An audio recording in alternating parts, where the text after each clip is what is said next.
Çin'in Shaoguan şehrinde çalıştırılan Uygur gençler 26 Haziran 2009'da Çinliler tarafından dövülerek öldürüldü veya ağır yaralandı. Buna tepki gösteren Uygurlar 5 Temmuz'da Urumçi'de protesto düzenledi ve büyük bir katliama uğradı.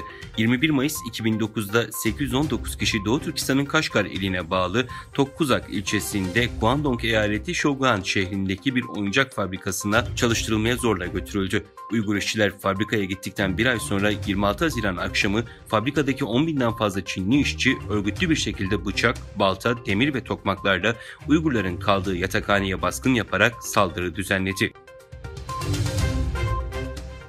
Merkez hükümetten gelen üst düzey Komünist Parti yetkilisinin Doğu Türkistan'da terörle mücadele politikasına yeniden vurgu yapması dikkatleri üzerine çekti. Çin Propaganda Ağı Tanrı Dağı sitesinde yer alan 20 Haziran 2023 tarihli habere göre 4 günlük denetim ve teftiş için Doğu Türkistan'a giden Çin Komünist Partisi Merkez Komitesi Politbüro üyesi ve Siyasi Hukuk Komitesi Sekreteri Chen Wenying, Doğu Türkistan halkına yönelik baskıların kararlılıkla sürdürülmesi yönünde talimat verdi.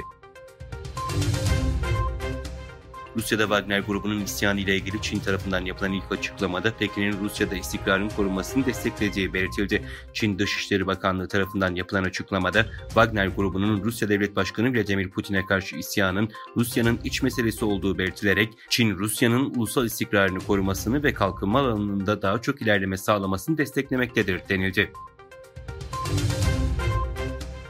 S&P Global Mayıs ayı verilerinin dünyanın en büyük ikinci ekonomisinde Covid sonrası toparlanmanın sendelediğini göstermesinin ardından Çin için 2023 gayri safi yurt içi hasıla büyüme tahminini düşürdüğünü söyledi. Pazar günü yayınlanan bir araştırma notunda 2023 gayri safi yurt içi hasıla büyüme tahminimizi %5,5'ten %5,2'ye düşürdük denildi.